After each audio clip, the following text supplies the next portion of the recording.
A river runs through the heart of Rochester, New York. The mighty Genesee helped build this industrial city, where corporate giants Kodak and Xerox established their headquarters.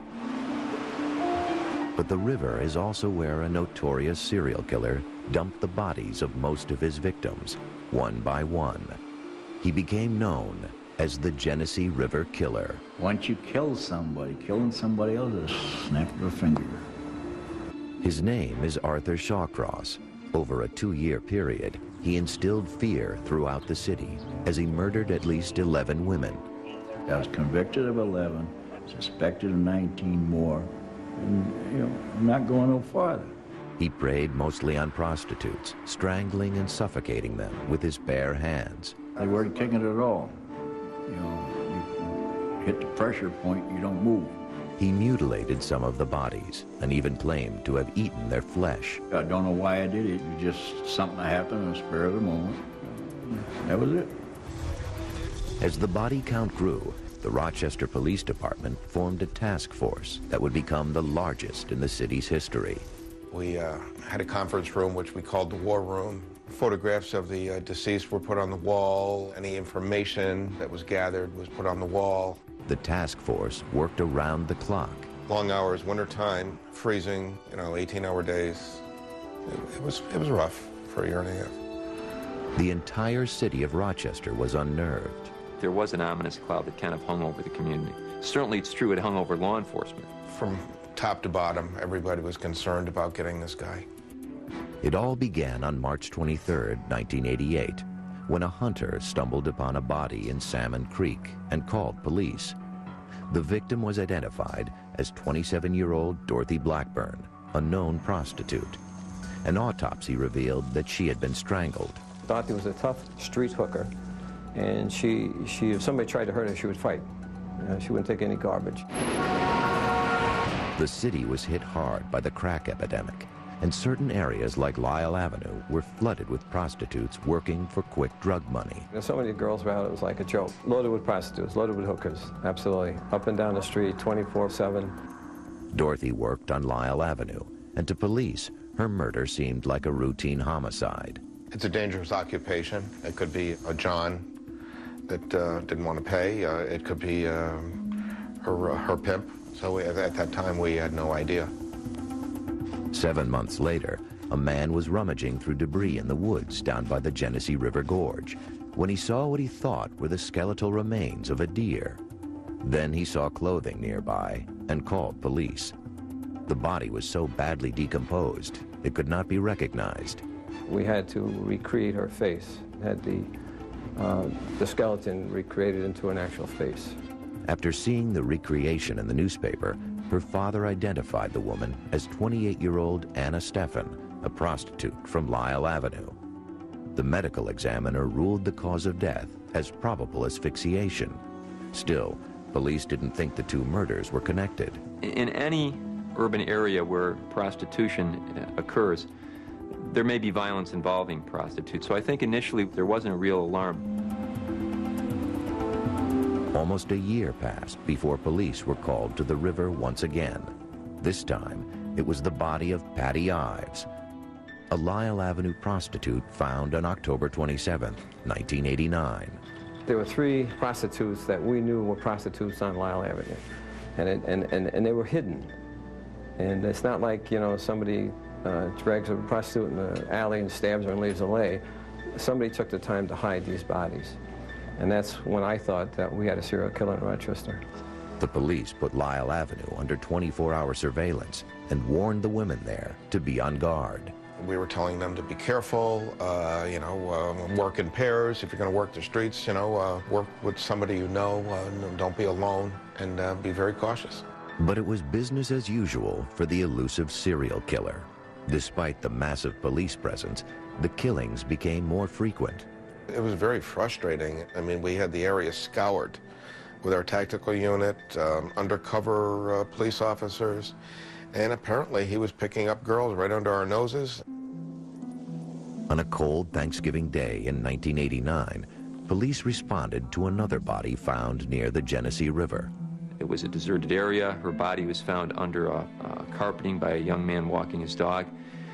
And at that point, there was just this feeling of helplessness because it seemed that no one was going to stop the individual who was killing these women. The victim was 29-year-old June Stott.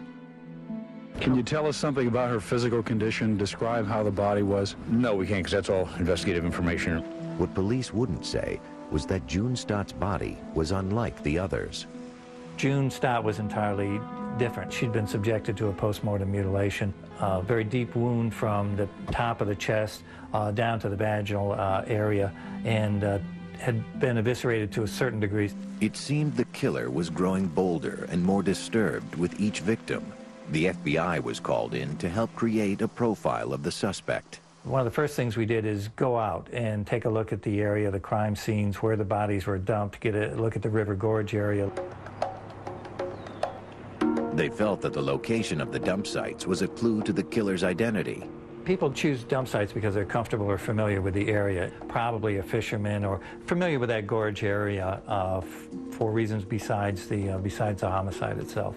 The victims were also most likely familiar with their killer. How is he getting these victims? These women are terrified on the street. And the answer we felt was that he was a regular customer and that they knew him, and therefore they weren't afraid to get into a car.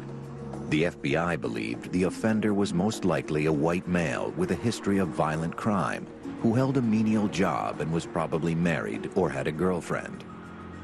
He was likely a known John in the area and also a hunter or fisherman. But other than that, he would appear nondescript. We felt that he was extraordinarily ordinary, that the victims and maybe even the investigators were looking right through him. McCrary also suspected that the mutilation of June Stott after she was killed was a sign of things to come. We might see this sort of behavior again. Maybe we could catch the guy coming back to the scene. Even with the profile, the police weren't able to stop the killer from plucking women off the street. In a single month, December 1989, 4 more women were reported missing. One of them was Darlene Trippi. She didn't come home for Christmas, and that was her favorite holiday. So I kind of knew then and there that she wasn't with us anymore. Police began using a helicopter to try and find the bodies of the missing girls. On January 3rd, 1990, a state police helicopter spotted one and circled around. And as they got closer, they saw that a gray Chevy was parked directly over the body on the side of the road. The helicopter radioed for ground support and followed the car as it drove several miles to the Wedgwood nursing home, where the driver parked and went inside. When police arrived, they asked the man who was driving the car to come outside and talk.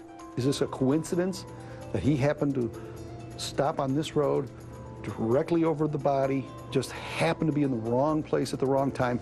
They weren't sure if the mysterious man was connected in any way to the murders in Rochester, but they had plenty of questions, and a suspect more than willing to talk. I didn't have to tell them nothing. You know, they asked a question, I answered it.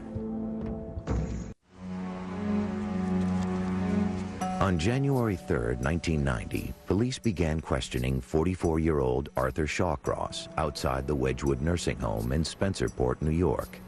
They wanted to know why a helicopter had just spotted him near a dead body. He wanted to know what was you doing parked on the side of the road, so I told him I just had to urinate. Shawcross wasn't under arrest, but the investigators asked if he would go with them to the state police barracks. I said, you know, we need to get out of here. You know, there's just a lot of people around. It's awfully embarrassing, and I don't want you to be embarrassed. Do you mind coming with me? Shawcross agreed and even signed consent forms allowing police to search the car and his house.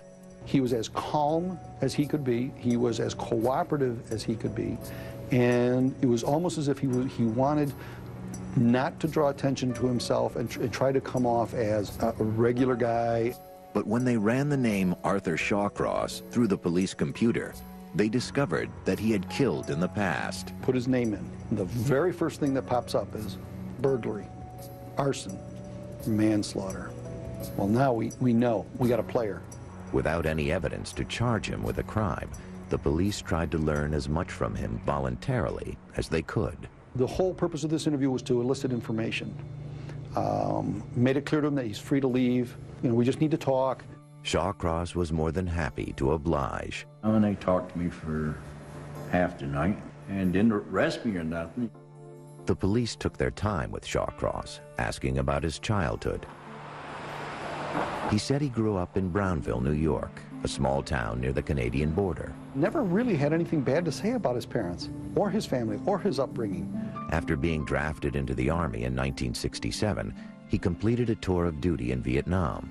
And I went from Saigon, I went up to Pleiku, Central Highlands in Vietnam, and I went from Pleiku, I transferred, went to the 1st of the 14th Infantry to Kon Tum, Vietnam. Eventually, police asked him about the manslaughter charge. Shawcross hesitated, but then admitted that he had killed a young boy and girl in 1972.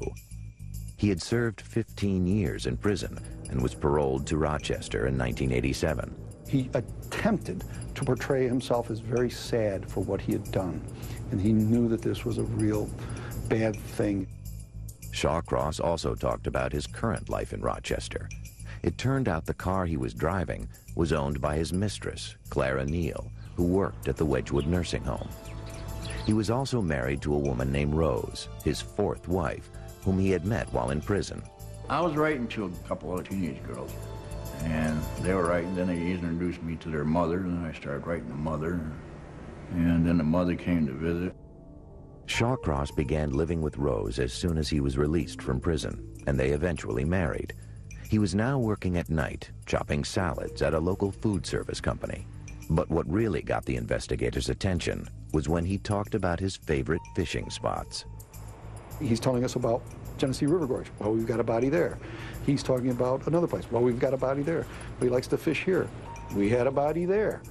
During the interview, the only time Shawcross became agitated was when they asked if he saw prostitutes. He would slam his fist on the desk and get very angry, and he would just erupt. He said, I don't do prostitutes. I don't hang out with prostitutes. He said, I've never been with a prostitute. After 8 hours of questioning, the police were forced to let him go. I certainly didn't believe at that point there was what the law calls probable cause to arrest him. They took his picture and dropped him off at his apartment late that evening. They had already searched it during the interrogation, and it was now under 24-hour surveillance. Overnight, detectives showed his picture around to prostitutes on Lyle Avenue. One girl picked him out immediately as being a regular of hers. She knew him as Mitch. I bought a jacket. On the back of the coat, 2-inch letters on the back, it says Mitch. You know, guys, people call me Mitch. You know, I just waved to them. The next day, 2 investigators approached Shawcross on the street and asked if he wouldn't mind answering more questions. I really thought at that point he was going to lawyer up. And when he didn't, I was never more surprised and relieved. If he lawyers up, end game. We can arrest him. Maybe. What, can we make it stick? I don't know. Shawcross got in their car and they drove to the place where the prostitute said she and Shawcross had sex. I said, do you recall having sex with a prostitute at this location? He said, oh yeah, just once, I forgot. Having caught Shawcross in a lie, the investigators headed to the Rochester Police Department to interrogate him further. On the way, they passed the area where Shawcross had picked up the prostitute who had ID'd him. They told Shawcross they knew more. And I again informed him this is where you picked up a prostitute, and she's cooperating with us, and that she also saw you with Elizabeth Gibson on the 11 hours before she was killed. Elizabeth Gibson was a prostitute whose body was discovered just a few weeks earlier in the woods by a hunter. The detectives bore down on Shawcross. Explain how you were seen with this girl, Elizabeth Gibson. 11 hours later, her body was found. We have paint chips at the scene. We have tire impressions. At that point, he was asked if anybody else was involved in this, namely his wife, Rose. They started threatening my wife and started threatening Clara. Yeah, finally, he just gave up. He puts his head down and he goes, she's not involved. After only a half hour of questioning, Arthur Shawcross admitted killing Elizabeth Gibson. He had strangled her, and he said the reason being is that they were having sex and she scratched his eyes. And he got carried away and suffocated her, strangled her. He didn't mean to kill her, he said, but he was irate because she had scratched his eyes. But it would take 4 more hours till Shawcross came completely clean. Police confronted him with a matching earring from another victim found in his car. Shawcross cracked. I just get a big knot in my chest, and I said, yeah, think to myself, it's over with.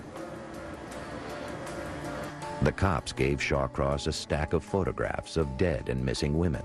And he went through them like a deck of cards, and he'd sort them out and show us the ones that he was responsible for killing. When it was over, there were 11 pictures in Shawcross's pile. After I admitted to the 11, it was like a big weight fell off me. Almost as shocking as the number of victims was Shawcross's lack of emotion. He showed no remorse. I don't believe he had any conscience at all. Nothing. We asked him, could you give us a reason why you did this? And his reason was just taking care of business. With the Genesee River killer finally off the street, the entire city of Rochester breathed a sigh of relief. We left the room, and there were probably 40 police officers, commanders, and officers that had tears in their eyes. This was over. But as more details about Arthur Shawcross were revealed, the relief would be replaced by rage. I could not believe that they let him out after killing 2 kids. I was livid, and I still am very angry. It all could have been prevented. We are here today to formally announce the arrest. On January 5th, 1990, officials in Rochester, New York, called a press conference to announce the arrest of the killer who had terrorized their city for 2 years. This investigation has resulted in the arrest of Shawcross in 8 of the murders, and 3 additional murders will be presented to the Monroe and Wayne County grand juries. There was satisfaction that all the hard police work had finally paid off. They didn't see a Thanksgiving. They didn't see a Christmas. They didn't see their families for days on end, but they brought the killer to justice. But there were hard questions as well. Shawcross had killed 2 children. Instead of being locked up for life, he was out walking the streets of Rochester 15 years later. I get tears in my eyes when I think about it. How could a guy kill 2 children and still be walking free? It's obscene. As his trial loomed ahead, his personal history was examined closely to ascertain his life story. We were able to obtain his school records back from Watertown, his military records, his records from the correctional facilities in which he had been incarcerated. And to me, what it painted a picture of is somebody who was antisocial, somebody who was a violent individual. I start sweating. He also underwent a battery of psychiatric interviews to try and make some sense of his grisly crimes. Just a funny feeling, and I strangled with one hand. He told shocking stories of sexual abuse and cannibalism. No. But his accounts didn't always match up, and some questioned their validity. Do guys like this lie? Absolutely. Shawcross claims that starting at a young age, he was sexually abused by his mother and one of her friends. Things happened in my house when I was 4, 7, 9, between my mother and who I thought was my aunt, was my mother's girlfriend, right? He also claims he had sex with his sisters. Me and Jeannie, we were 9 or 10, and I'd do things with Jeannie. I did it once with Donna, once with my cousin Sandra, a couple of times with my cousin Linda. He wrote to one of his psychiatrists to have engaged in sexual acts with a wide variety of not only people but animals. But all of Shawcross's family members have vigorously denied the allegations. He claimed to be abused by a wide variety of individuals. The only one's word for that was Arthur Shawcross. The eldest of 4 children, Shawcross began showing signs of trouble during his childhood, evidence to defense psychiatrist Dorothy Lewis of abuse at home. Throughout his childhood, there are allusions to his running away from home. The abuse at home would seem to have been so severe that he had good reason to run away. He also stood out at school. He was considered very peculiar by his teachers, and he would hide under the radiator or hide under the teacher's desk, and he couldn't relate to other children in a normal fashion. He was constantly getting into fights and getting into trouble. I was a hellraiser. He got on the school bus with a lead pipe, and he threatened the other children there. This is not just being aggressive, this is really being violent. Shawcross's first brush with the law came at age 18, when he was arrested for breaking into a department store. Not long after, he married his first wife. I met my wife at the family bargain store where you get all your bargains. They divorced 2 years later in 1967. That same year, he was drafted into the Army. He married again before leaving for Vietnam. Vietnam is a beautiful country. There's a lot of resources in Vietnam, but man, there's a lot of hell over there. His tour of duty would be a seminal period in his life. The military taught you how to kill, didn't teach you how to stop. It is in Vietnam where he says he first tasted human flesh. Well, I took 2 heads off 2 female enemies, and I don't know why, but I took the left leg from the knees to the hip, and had a little fire, and I was cooking that leg. He also says he was haunted by what he had seen and done during the war. I had like nightmares all the time. In the spring of 1969, Shawcross was honorably discharged. I'm home 3 days. My mother says, "Aren't you going to go see your wife?" I asked Mom, "What wife? What are you talking about?" I'd forgot I was married. Their marriage didn't last. His second wife divorced him after he was arrested again, this time for burglary and arson. Shawcross had set fire to a barn and 2 factories. Those fires were set for another reason, and I can't talk about it. Other people were involved. He was sent to Attica for 5 years, but was released on parole in 1971 after serving only half his sentence. When you first get in prison, you can learn about every crime there is, how to do anything you want. After his release, he married again and moved to Watertown, New York, a few miles from his hometown. Then, just 6 months later, a 10-year-old boy, Jack Blake, went missing in Watertown. 4 months later, an 8-year-old girl, Karen Ann Hill, also went missing. Her body was discovered under a bridge. Someone had raped and suffocated her by stuffing her mouth with leaves and dirt. A police dog led authorities from the bridge to the home of 27-year-old Arthur Shawcross. He was arrested. I just had a lawyer. He said, "Keep your mouth shut, let me handle it." And he did. In a plea agreement, he admitted to killing both children, but he wasn't charged with murder. Instead, he was allowed to plead guilty to 1 count of manslaughter for killing Karen Ann Hill. He was not charged with rape, and he was not charged for the murder of Jack Blake. He was sentenced to an indeterminate term of up to 25 years. It certainly raises questions that if he had been held responsible for the murder and received the maximum sentence then of 25 to life, he would have never been out on the streets to be able to commit the crimes in Rochester. Today, Shawcross refuses to even talk about the 2 murders. I just don't want to bring up those memories. It's too painful, there's a lot of shame, and I regret it badly.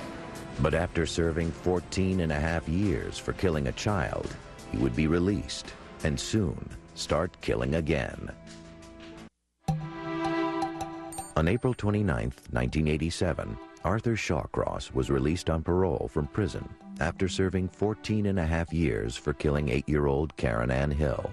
I walked out the front door, you know, it was like a different universe. The door closed behind you. You don't turn around and look back. The parole board sent him to Binghamton, New York, and informed the police department that a child killer was moving into their community. A very well-liked and very well-known police officer from the Binghamton Police Department. His very own daughter, she was murdered by a pedophile. The officer complained about Shawcross, and the parole board moved him. But no matter where he went, Shawcross couldn't escape his past. Word had spread, and he was literally chased from town to town. Some drunks show up in my apartment. You know, they're gonna kick my butt. Frustrated, the parole board finally settled him in Rochester, Only this time, they decided not to tell the local police. Law enforcement wasn't notified specifically of his presence here. I guess you could say that the communication wasn't as good as it was. I think a lot was learned from the Shawcross case. Shawcross eventually married his fourth wife, Rose, a pen pal he had corresponded with while in prison. He also started seeing Clara Neal, a woman he met at his job chopping vegetables. He had hopes of making a fresh start with his life, but it didn't last. I'm trying to better myself, you know. I had the feeling it was going to work, right? But you meet a prostitute on the street, and it's like a kid in a candy store. Shawcross claims he never sought out a prostitute before moving to Rochester. But one day, while driving his girlfriend's car, he encountered one. The girl comes up to me, right? I'm parked, I'm at a street light, and I got the windows down. And he leans in and says, "You want to go on a date?" She had explained it to me, right? You know, so we went and did whatever she wanted to do, you know, and went from there. Soon he was seeing prostitutes regularly. Then, in February 1988, he picked up Dorothy Blackburn. He says she bit him during oral sex. Well, she gets down and she bit me, and I smacked her, and I bit her. I said they were even. You know, she starts fighting and everything, and I just strangled a bit. Shawcross coldly dumped her body in a creek near the car and went home. I was in a fog. When I got home, Rose didn't know me, didn't know who I was. And my neighbors would say the same thing. I was in a daze for a few days. Dorothy Blackburn's body was found within a week, but there was nothing to connect Shawcross to the murder. He kept his dark secret to himself and resumed his routine life. Things like that, where I did something wrong, I'd put it on a shelf and close the door. Forget about it. But he continued to frequent prostitutes. A few months later, he met Anna Steffen on the street. Yeah, I didn't have a car with Anna. I was walking up Lake Avenue, and this girl comes up, you know, right out of the blue, tell me what she wanted, you know. And I said, okay, let's go. They went into the woods down by the gorge to have sex. And when she got her clothes off, they strangled her right there. Her skeletal remains were found about 2 months later in a pile of debris next to the river. He was careful to isolate his victims, carefully to secrete their bodies. That perhaps contributed to him being able to remain out as long as he did. After murdering Anna Steffen, Shawcross didn't kill again for almost a year. You know, I wasn't seeing too many prostitutes on that side of the river. But old habits died hard. Shawcross resumed his killing spree in June 1989. 59-year-old Dorothy Keeler was a homeless woman he had befriended several months earlier. I got no place to live, you know, it was near wintertime. I said, well, I'll tell you what. And he said, you clean my apartment for me and my old lady. And I said, I give you $4 an hour and you can live there. But Shawcross says when she started to steal from him, things got ugly. One day we went down to Tennessee River, and we were talking about it. And we got mad, and I just picked up a log that was sitting there and whacked her. And she went down like a cold stove steer. He was just as comfortable killing people he knew as he was in killing strangers, and he had no guilt, no remorse, no empathy about any of that, and those are the hallmarks of a violent psychopath. Soon, Shawcross was killing more frequently, even as the task force set up to catch him swelled to nearly 100 officers and detectives. This is exciting for him. It's proving that he's smarter than the rest of us. It's very intoxicating, and they like it, and they just escalate and go at it more and more frequently. Before 1989 came to a close, he would take the lives of 8 more women. Well, I was finishing up, and I was just looking for the rest of them. By November 1989, Arthur Shawcross had killed 4 women in Rochester, New York, in just under 2 years. The only thing I can figure, once you kill, it's easier than on. You know, you don't forget it. Over the next 2 months, he took the lives of 7 more. I'm finding them quicker. You know, it's on my mind, you know. Almost all his victims were prostitutes from Lyle Avenue. I mean, what do prostitutes represent? Well, there's sex. And so the guy, by killing prostitutes, clearly is indicating he has a real dilemma in this area, a real problem, serious problem with this. The Street of Sin had become Shawcross's hunting ground. I just figured I'm going back in that area and get the rest of them. The police set up a dragnet to try and catch the brazen killer. They had undercover details among the prostitutes. They interviewed the prostitutes. They issued cautions to the prostitutes. But as the bodies kept turning up, there was this feeling of helplessness on whatever we seem to do is not leading to a positive result. The task force checked to see if any violent felons had been released to the Rochester area, but Shawcross's name never surfaced. He was brought into Rochester more or less secretly. Nobody was, nobody was notified. Shawcross knew the cops were actively searching for the killer, but that didn't stop his rampage or even slow him down. When you're doing things like that, you don't think about it. It's just instant. I think after a while it became a game. He evaded capture for 2 years. But I think while Arthur Shawcross was not book smart, I think he was very street savvy. Shawcross was known to frequent Dunkin' Donuts where police officers assembled, maybe keeping his ear to the ground. So we're sitting there conversing, and he's pointing out all the decoys. The women were aware they were being targeted and had their guard up. But Shawcross was a repeat customer and fooled them into thinking he was a safe date. And then picking up the girls I took out before, so they know who I am. Shawcross even told his wife and others to watch out for the killer. I was in that role like Dr. Jekyll and Mr. Hyde. I was telling Rose I should be careful where you're going. My neighbors, I'd escort them downtown. As Shawcross's killing spree continued, it also became more gruesome. His 6th victim, June Stott, found on Thanksgiving Day, had been mutilated. I took the body, I split it open. Right?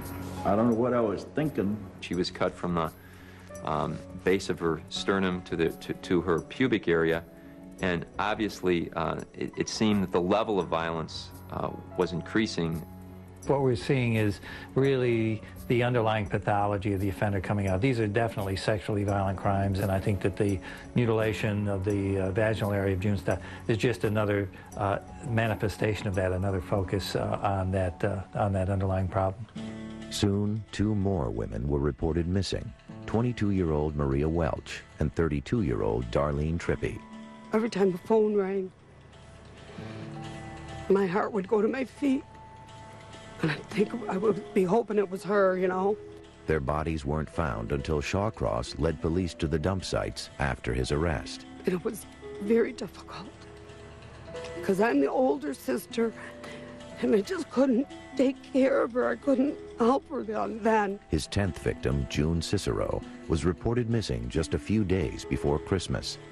It was her body the police helicopter spotted, with Shawcross parked nearby on January 3rd, 1990. June had also been mutilated post-mortem. He'd come back and cut the vagina of June Cicero. The next day, before Shawcross had confessed, police found his final victim, Felicia Stevens, whom Shawcross says he strangled with the power window of his car. Stick her head in the door, and I got a button by the door, and I just pulled the button up and drove away, and she's still there. That same day, January 4th, 1990, Shawcross confessed to 11 murders. He led police to the bodies of Maria Welch and Darlene Trippi, the last 2 women reported missing by their families. She was a wonderful girl. She loved children. She was just a joy to have around you. She lit up any room she went into. The relatives of many of his victims would become fixtures at Shawcross's trial. The testimony was almost as shocking as his crimes, with appalling stories of necrophilia, cannibalism, and a startling video of Shawcross under hypnosis. No, no, no, no. When Arthur Shawcross first went on trial, he faced a maximum sentence of 250 years in prison. Bring out Shawcross. It's just too bad back then they didn't have a death penalty, because that'd be ideal to put him in the electric chair and fry him. No question in my mind. On the advice of his lawyers, Shawcross pled not guilty by reason of insanity, in an attempt to get sentenced to a mental institution instead of prison. To prove that you're insane under New York law, you have to show either that you didn't know and appreciate the consequences of your actions, or if you can show that you didn't know what you were doing was wrong. When opening arguments began in October 1990, 10 months after his arrest, the prosecution depicted Shawcross as a calculating killer who was fully aware that what he was doing was wrong. Why do you dump the bodies in an area where they're not likely to be found? That all to me speaks to somebody who knows what you're doing, knows it's wrong, and is trying to cover up your tracks. The prosecution also portrayed him as an evil, sexually violent psychopath who had no remorse for his crimes. He loved killing. He loved the thrill of finding a girl, the thrill of getting her naked, the thrill of having sex with them, and the thrill of watching them die as he's having sex with them. That was his fantasy, and that's what he enjoyed. The defense argued that Shawcross didn't know what he was doing and was unable to control himself when he killed because he suffered from a psychiatric condition called dissociative disorder. We all, to a greater or lesser extent, dissociate, get wrapped up in our own thoughts, miss the exit on a highway. He did have these episodes that could be triggered by emotional things, and when this occurred, whoever was there would be the victim. This was a severely disturbed individual. The defense hired psychiatrist Dorothy Ortnow Lewis to evaluate Shawcross and testify. The time that these acts were committed, he was absolutely incapable of either appreciating the nature of the acts or the consequences. She argued that his violent dissociative states were caused by a toxic mix of brain lesions, sexual abuse as a child, and post-traumatic stress disorder caused by Vietnam. When you bring together an individual who does have brain damage and dysfunction, and you raise that child in a violent, abusive, threatening household, then you really have a time bomb that you've created. Shawcross never took the stand, but the defense played videotapes of him, supposedly hypnotized by Dr. Lewis, reliving sexual abuse by his mother. She put a stick in there. She put a stick in Broomstick. She put a broomstick where? She put a broomstick where, Artie? My butt. The defense countered with psychiatrist Park Dietz, who testified that Shawcross was faking and lying about the abuse. There is no evidence that Mr. Shawcross endured anything that might be called sexual torture at the hands of his mother. The striking pictures of Shawcross, purportedly under hypnosis, were combined with testimony that he was a cannibal. In a couple of the cases, he cut out the genitalia and ate them. Now, this is very, very similar to what he said he did in Vietnam with eating parts of one of the women that he captured. Again, the prosecution contended that Shawcross was making the stories up to try to appear insane. If you want to show people you're nuts, what more to say than you ate bodies? I think the only one who can ever answer that truly is Arthur Shawcross. Throughout the 4-month trial, relatives of Shawcross's victims filled the courthouse, including the mother of Karen Ann Hill, the 8-year-old girl Shawcross had killed in 1972. Can't tell you the feeling that come over me, just seeing him again. It wasn't easy. It wasn't easy. I wanted to say, why? Why did you take my heart? Shawcross's wife Rose and girlfriend Clara Neal also attended the trial and stood by their man the entire time.